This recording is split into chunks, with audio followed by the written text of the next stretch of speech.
Olá, qual a qualidade do alimento que chega na sua mesa? Quando você consome esse alimento, você está reproduzindo que tipo de relação com quem produziu, com você que compra? Ou seja, que relação social acontece aí e que relação que se estabelece e que é reproduzida com o meio ambiente? Você já parou para pensar sobre isso? Que modos de produção existem no campo e na cidade para que esse alimento chegue até você? O projeto Vozes de Gaia quer ouvir mulheres que se relacionam, produzem, comercializam e pensam, pesquisam sobre o alimento que chega até nós. São cosmovisões sobre a agroecologia, a agrofloresta, numa perspectiva da inclusão e da saúde, feita por mulheres que se relacionam com a terra, seja produzindo, seja pensando-a de uma maneira solidária e harmônica.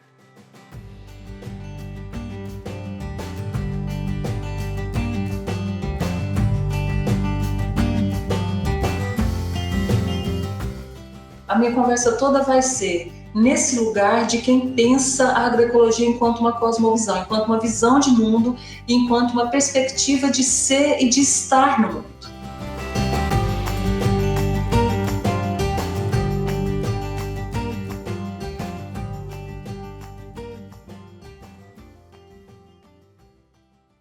Olá, hoje nós estamos aqui com a Dinalva Donizete Ribeiro.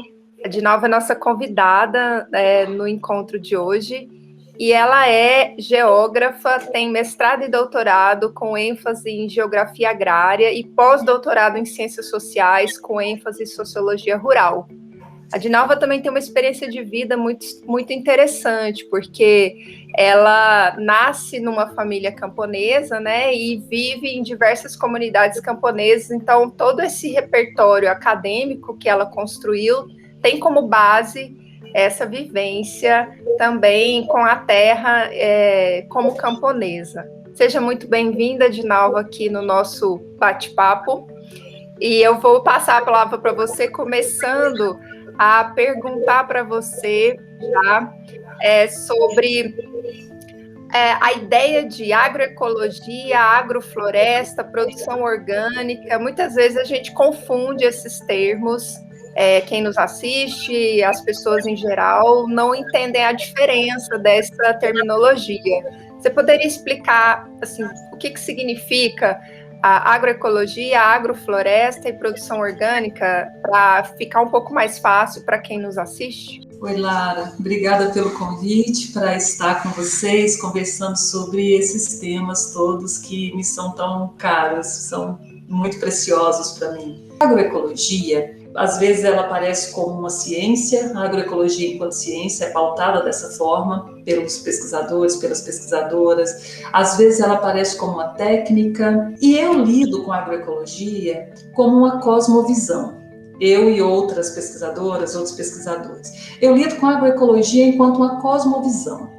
É uma visão de mundo, é uma percepção de mundo, é uma percepção da lida com a natureza e é uma percepção de como que a gente se coloca nessa relação com a natureza, com as outras pessoas, com o alimento, com a produção, com o solo, com a água e assim por diante. A minha conversa toda vai ser nesse lugar de quem pensa a agroecologia enquanto uma cosmovisão, enquanto uma visão de mundo e enquanto uma perspectiva de ser e de estar no mundo. Eu parto do pressuposto de que a agrofloresta e a agricultura orgânica, para ficar nesses dois aspectos que você menciona, são técnicas. São técnicas. Eu posso usar várias técnicas dentro de um processo produtivo agroecológico. Eu posso ter um processo agroecológico muito diverso numa área que me permita, por vezes, ter um sistema agroflorestal, que a gente, numa sigla, chama SAF, né? SAF, Sistema Agroflorestal. Então, em algum lugar, você pode ter um SAF, um sistema agroflorestal, Numa outra parte, você pode, por exemplo, ter uma produção de orgânicos num regime quase de monocultura. Você pode, por exemplo, ter uma área considerável com produção ou só de tomate, ou só de milho, ou só de mandioca, ou de hortaliças, enfim, num sistema orgânico. Isso tudo pode coexistir dentro de um processo produtivo agroecológico.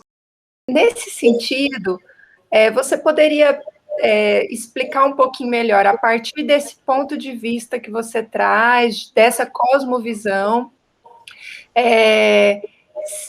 o que é diferente a partir dessa cosmovisão, em termos assim daquele do sujeito que vai consumir esse produto, por que para essa pessoa conhecer essa cosmovisão, consumir um produto dentro dessa cosmovisão seria vantajoso ou seria diferente, para não colocar juízo de valor?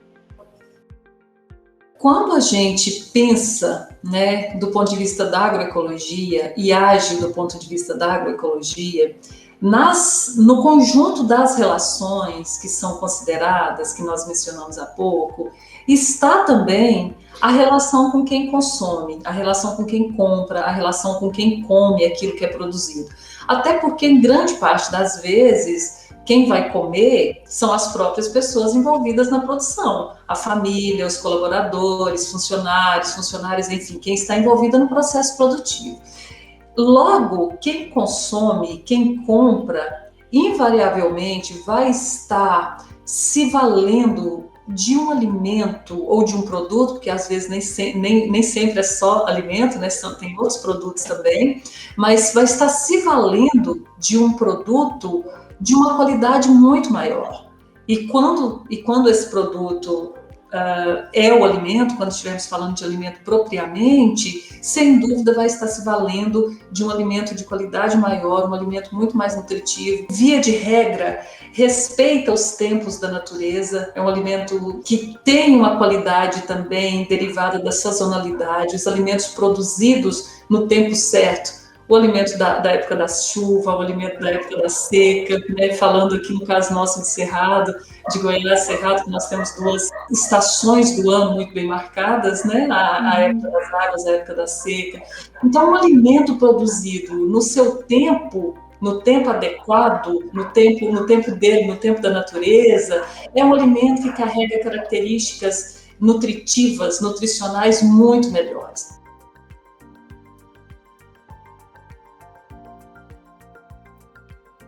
Tem um aspecto também que é desse lugar, dessa dimensão. Quando alguém compra, quando alguém consome algo que é produzido nessa perspectiva agroecológica, é alguém que também é minimamente provocado a sair de uma zona de conforto, é alguém que é convidado a pensar uma outra cosmovisão, um outro lugar no mundo, uma outra forma de se relacionar com o seu corpo, com a sua comida, com as cores, com a textura, com o trabalho, com a renda, né, com o trabalho de quem está no campo, com a renda de quem está no campo. Então, também enlaça o consumidor, a consumidora, para um outro lugar de reflexão também sobre o seu lugar no mundo. Embora essa pessoa talvez esteja na cidade, numa metrópole, não necessariamente vá se relacionar lá no campo com o processo produtivo.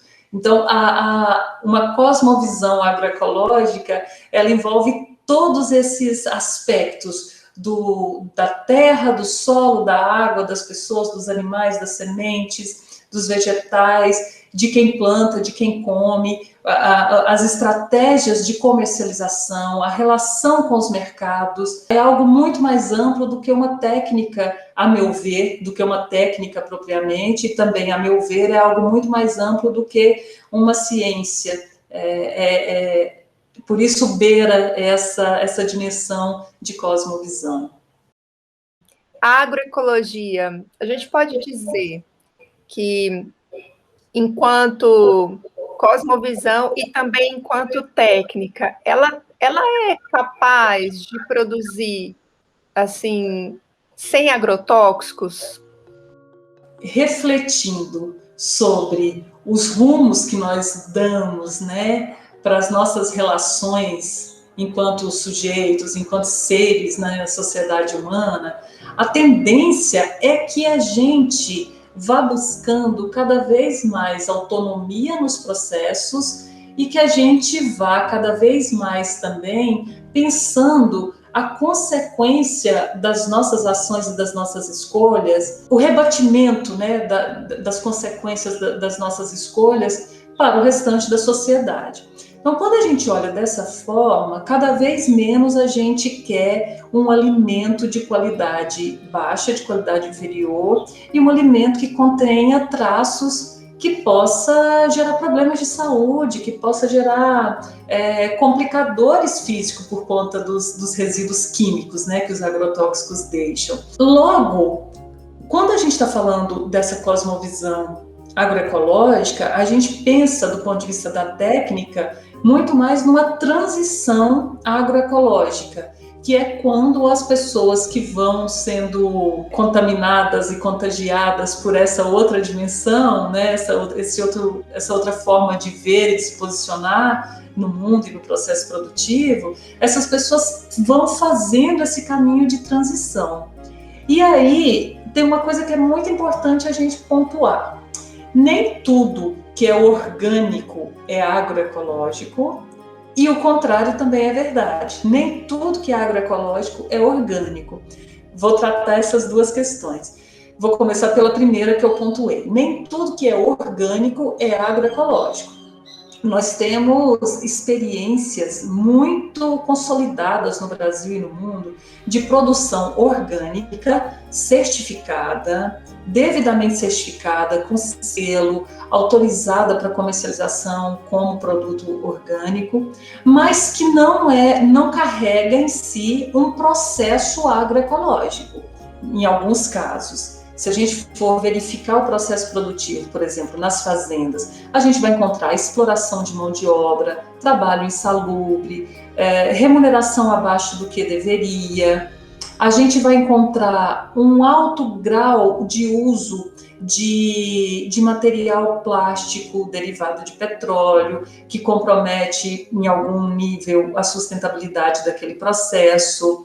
A gente vai encontrar uso abusivo de água, poderia-se ter um modelo de irrigação mais econômico, poderia ter coleta de água da chuva, enfim. Às vezes, para a gente consumir um produto com selo orgânico, a depender do produto, ele viaja muito, às vezes ele vem do exterior ou vem de outras regiões do Brasil, então você tem um custo de deslocamento, você tem desperdício, né?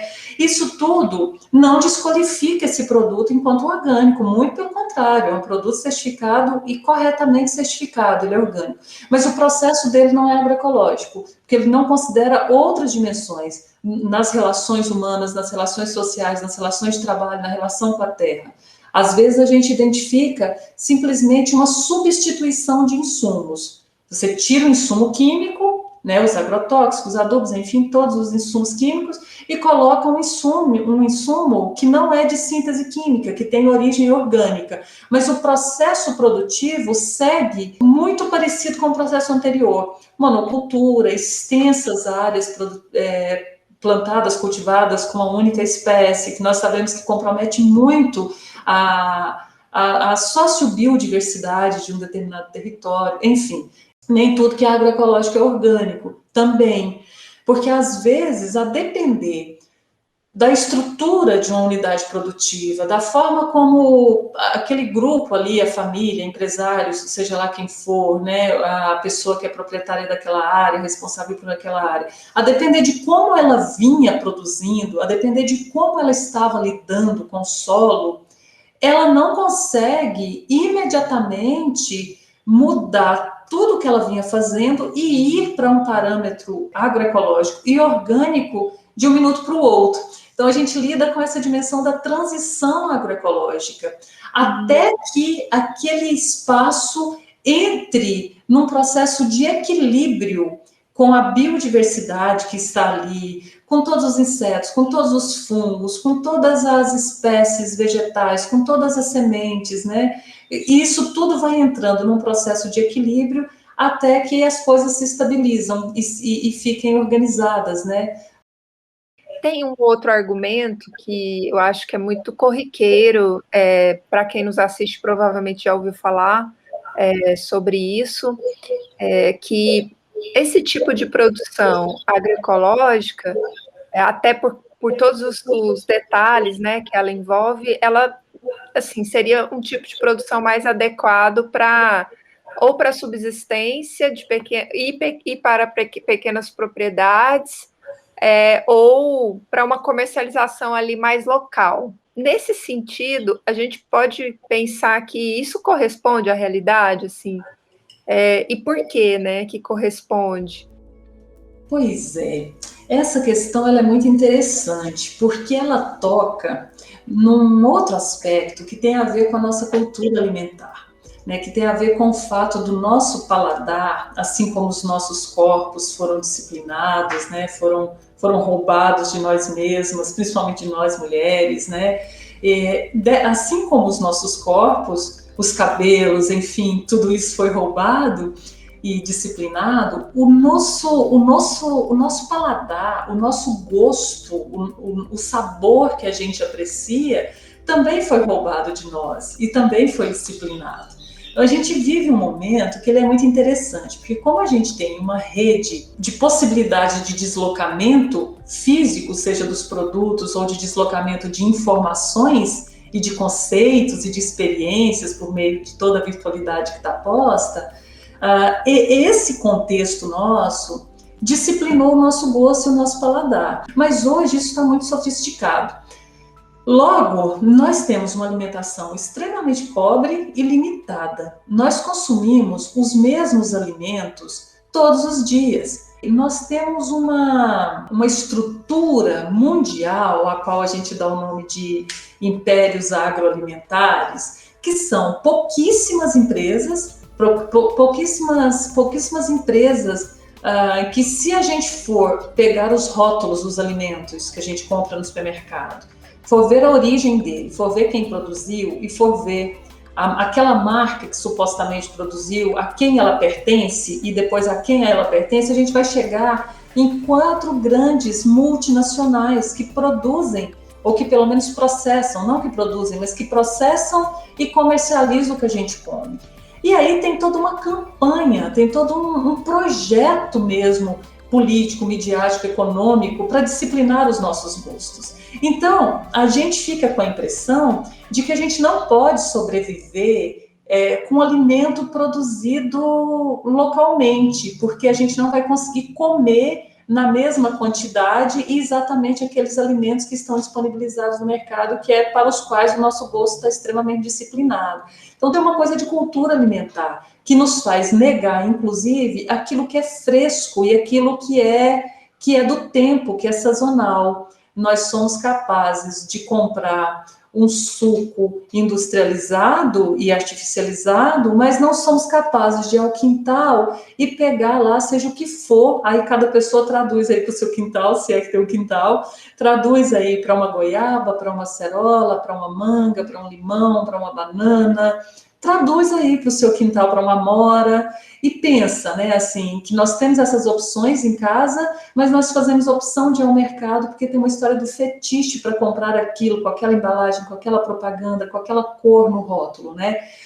Aí nós tendemos a dizer que uma produção agroecológica não é capaz de alimentar o mundo. É porque nós comemos em demasia derivados de um único produto. Por exemplo, trigo. Do ponto de vista técnico, é perfeitamente possível produzir um sistema agroecológico e alimentar com qualidade e em quantidade mais pessoas do que são alimentadas hoje por outros modelos. Mas e daí essa conversa também com quem consome, porque quem consome também precisa ser chamado a repensar esse seu lugar de estar a serviço dos impérios agroalimentares. Agora, é natural que, se nós estamos falando de uma produção diversificada, porque o processo produtivo agroecológico, ele é diversificado por natureza, por essência. E se a primazia, né, também, uma das primazias é é um alimento fresco e de maior qualidade e mais diverso, é natural que esse produto, que esse processo envolva os mercados mais próximos, aquilo que a gente chama de mercados curtos, porque é muito difícil você acessar uma pessoa, né, que produz, acessar um mercado longo, e aí quando eu estou falando de mercado longo, eu estou dizendo assim, para exportação ou acordos de comércio que estão muito distante do seu local de produção, no nosso caso aqui de Brasil, por exemplo, no outro estado, se você não tem uma produção em escala, porque o mercado, e aí isso é uma regra de mercado, né? A gente vai pensando assim no nosso contexto socioeconômico do modo de produção capitalista, então existem regras de mercado, e uma das regras de mercado é regularidade e quantidade. Então, você não vai conseguir garantir um lugar seguro e contínuo no mercado se você não oferecer as garantias que você vai conseguir entregar regularmente, em tal momento, em tal data, em tal período, e aquela quantidade negociada, combinada, né? Por isso, o processo produtivo convencional, ele faz uso, né, ele lança mão de muitos produtos de síntese química, né, de agrotóxicos, de adubos e tal, porque ele precisa garantir a entrega daquilo que foi negociado, por exemplo, numa bolsa de mercado futuro no ano anterior, antes de se plantar. Então, ele não pode ter o risco de não entregar aquilo que já foi negociado. E aí ele precisa garantir isso com todo, digamos assim, o cabedal técnico, químico, mecânico e biológico que existe. E aí sim você pode fazer compromissos com os mercados longos, sejam nacionais, sejam internacionais. Agora, num processo agroecológico, a intenção não é fazer uso de nada químico, nem agrotóxico, nem adubo, nada disso.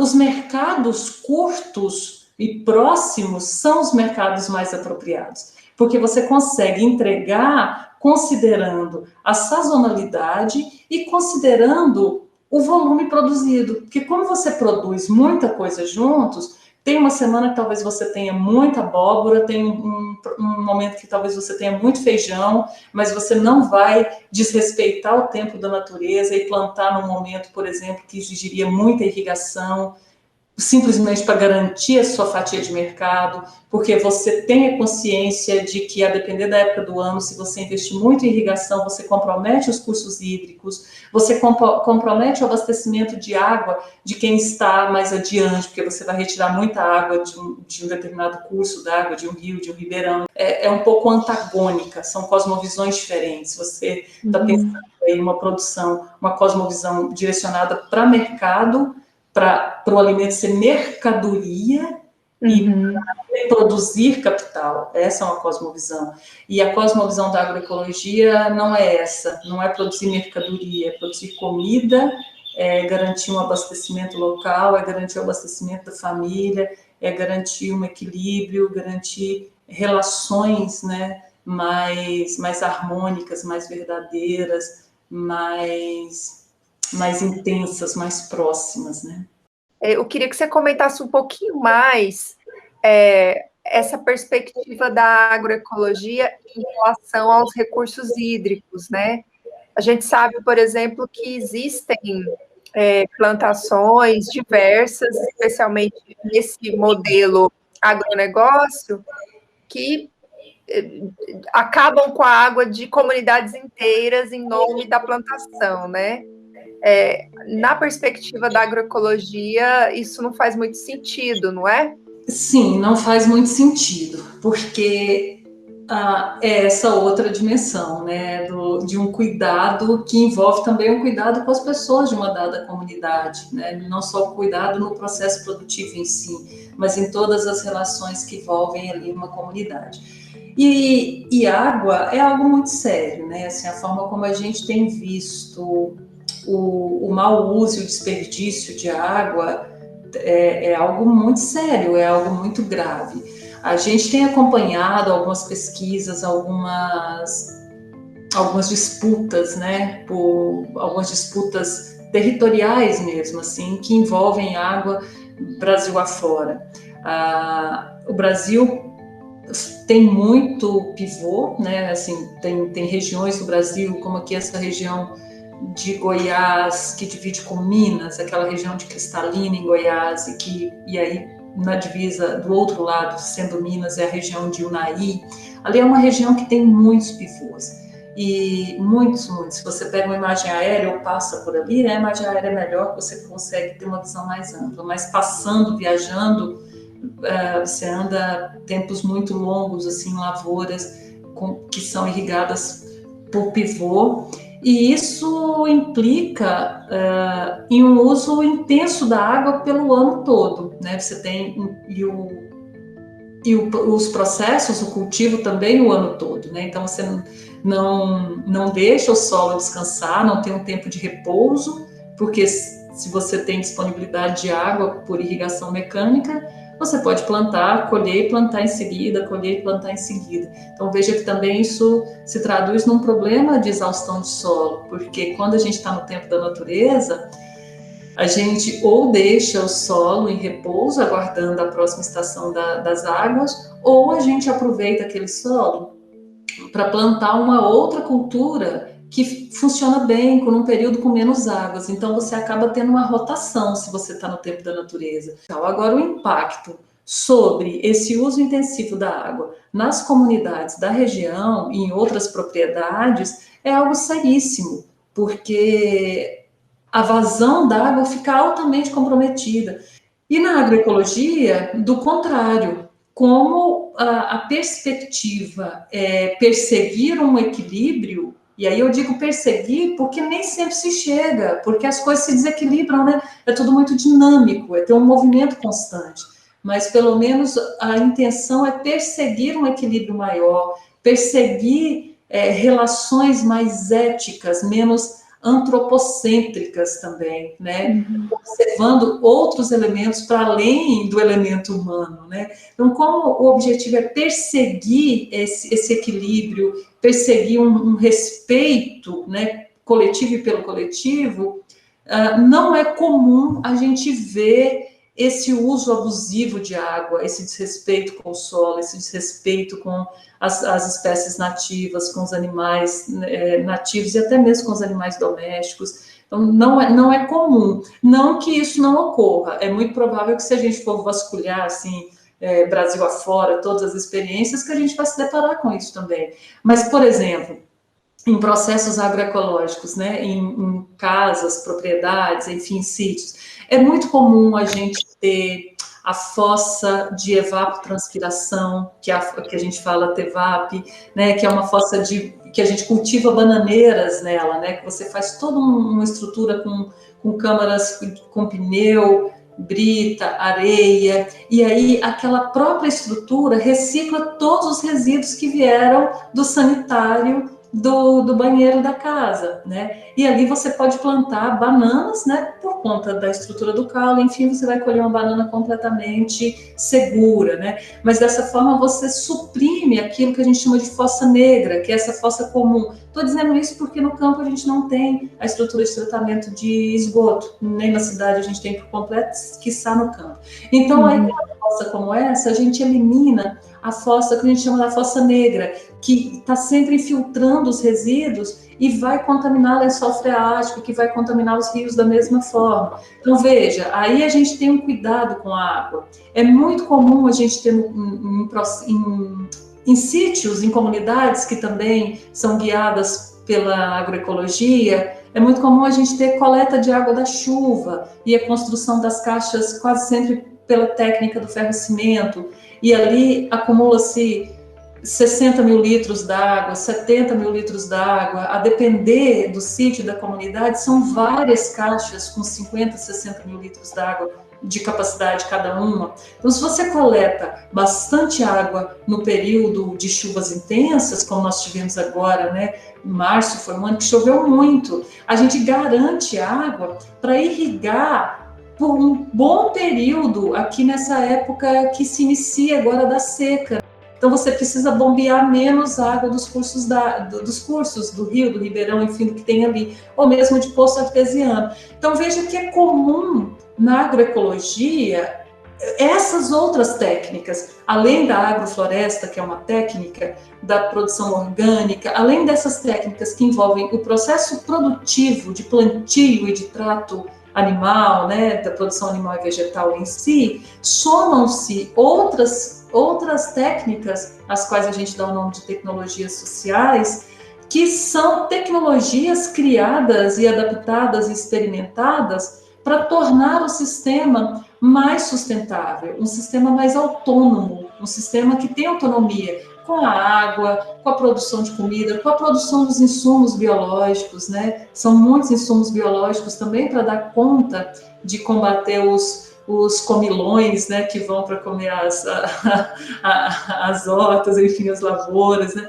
Então veja que é um conjunto de técnica. Por isso essa dimensão da agroecologia enquanto cosmovisão, não é uma técnica em si para produzir, não tem como ensinar uma técnica em si. Existem várias técnicas que no conjunto dão o tom de uma vida, de uma proposta que a gente poderia dar o nome de agroecologia.